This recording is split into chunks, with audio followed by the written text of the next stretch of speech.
مسلم شریف کی روایت حضرت عائشہ صدیقہ رضی اللہ عنہ فرماتی ہے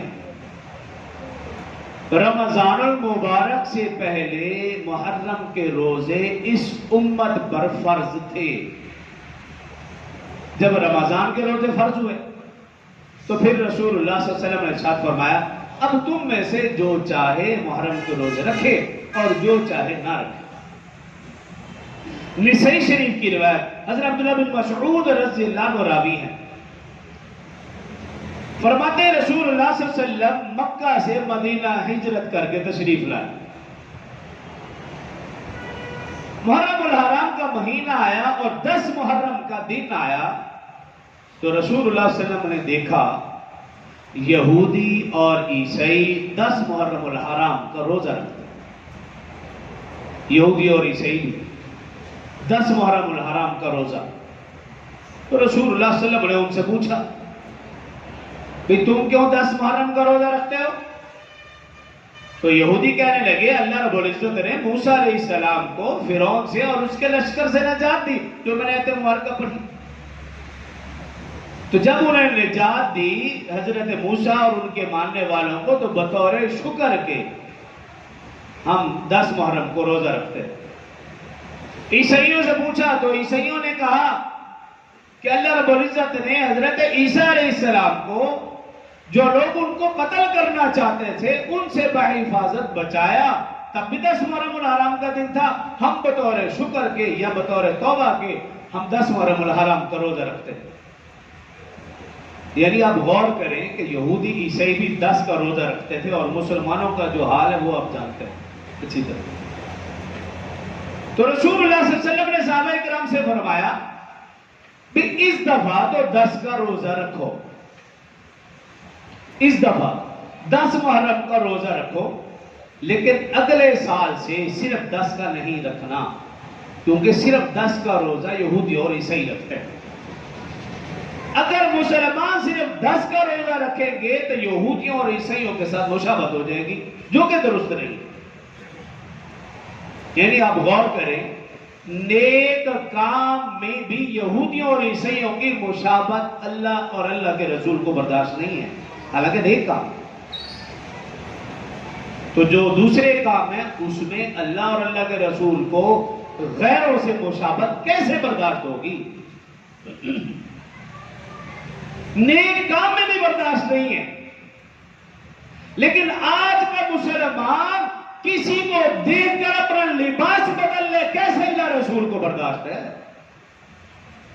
آج کا مسلمان کسی کو دیکھ کر سبیل لگا لے، کیسے اللہ رسول کو برداشت ہے؟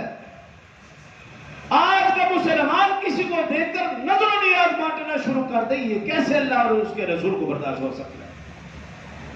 جب نیک کاموں میں مشابہت برداشت نہیں، کیوں من تشبہ بقوم فہو منہم، رسول اللہ صلی اللہ علیہ وسلم نے فرمایا جو شخص جس قوم کی مشابہت اختیار کرے گا، وہ شکل میں ہو، لباس میں ہو، وہ اعمال میں ہو، قیامت کے دن وہ شخص انہی کے ساتھ اٹھایا جائے گا۔ اگر میں اور آپ کسی کو دیکھ کر اپنا لباس بدل لیتے ہیں تو پھر تیار رہیں، کل قیامت کے دن ہمارا حشر نشر انہی کے ساتھ ہوگا جن کے ساتھ ہم محبت کا دم بھر رہے ہیں۔ اگر کسی کے گال لال ہو تو سمجھدار بندہ اپنے گال لال نہیں کرتا، ہاں بے وقوف ضرور کرے گا۔ کو دیکھا دیکھی کسی کو دیکھ کر اپنی حرکتیں بھی ویسے شروع کر دی ہیں، یہ مسلمان نہیں ہو سکتا۔ وہ جو مرضی کرتے پھر ہمیں کیا لگے؟ ہم تو ایمان والے ہیں، ہم اللہ رسول کے حکموں کے پابند ہیں، ہمارا دین خطبہ حجت الوداع میں مکمل ہوا، میدان کربلا میں نہیں۔ میں اور آپ پابند ہیں اللہ رسول کے حکموں کے۔ رسول اللہ صلی اللہ علیہ وسلم کی زندگی میں بے شمار شہادتیں ہوئی ہیں۔ سیدنا حمزہ رضی اللہ عنہ جس کو رسول اللہ صلی اللہ علیہ وسلم نے سید الشہداء کہا، سید الشہداء، ان کے ٹکڑے ٹکڑے کر دیے گئے، مسلا کیا گیا، ناک کان کاٹ دیے گئے، لیکن رسول اللہ صلی اللہ علیہ وسلم نے آنسو بہائے، ایک لفظ بھی ان کی زبان سے نہیں نکلا، ایک لفظ بھی۔ رسول اللہ صلی اللہ علیہ وسلم کی زندگی میں ان کی 3 صاحبزادیاں فوت ہوئی، ان کے بیٹے فوت ہوئے۔ آپ کا خاندان بہت ہوا، لیکن رسول اللہ صلی اللہ علیہ وسلم نے آنسو بہانے کے سوا کچھ نہیں کیا۔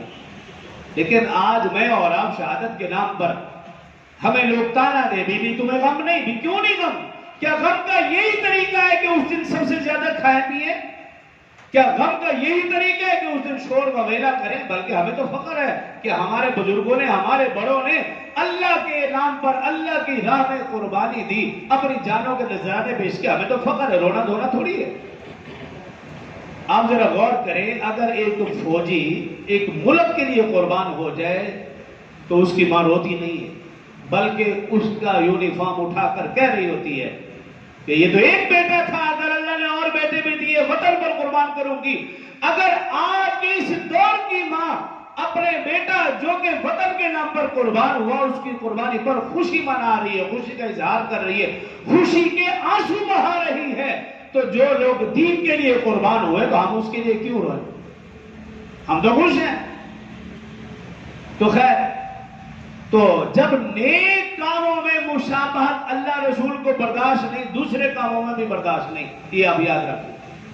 تو رسول اللہ صلی اللہ علیہ وسلم نے حکم دیا اگلے سال سے صرف 10 کا روزہ نہیں، 10 کے ساتھ 9 کا یا 10 کے ساتھ 11 کا روزہ ملا کر 2 روزے رکھنے کا رسول اللہ صلی اللہ علیہ وسلم نے حکم فرمایا، اور اس کی فضیلت بھی بیان فرمائی۔ ایک اور حدیث مبارکہ میں حضرت عبداللہ بن عباس رضی اللہ عنہما سے روایت ہے، رسول اللہ صلی اللہ علیہ وسلم نے فرمایا اگر کوئی شخص یوم عرفہ کا روزہ رکھتا ہے، یوم عرفہ 9 ذی الحج کا روزہ جو گزرا تھا، فرمایا جو 9 ذی الحج کا روزہ یوم عرفہ کا روزہ رکھتا ہے، یوم عرفہ کا روزہ 2 سال کے گناہوں کا کفارہ ہے، لیکن جو محرم کا 1 روزہ رکھے گا وہ 1 سال کے گناہوں کا کفارہ ہے، جو 2 روزے رکھے گا وہ 2 سال کے گناہوں کا کفارہ ہے۔ ایک اور حدیث مبارکہ میں جو کہ ضعیف کہلاتی ہے، لیکن اس میں یہ ہے کہ جو 1 روزہ محرم کا رکھے گا 40 سال کے گناہوں کا کفارہ۔ ایک تو یہ عمل کہ روزے کا اہتمام،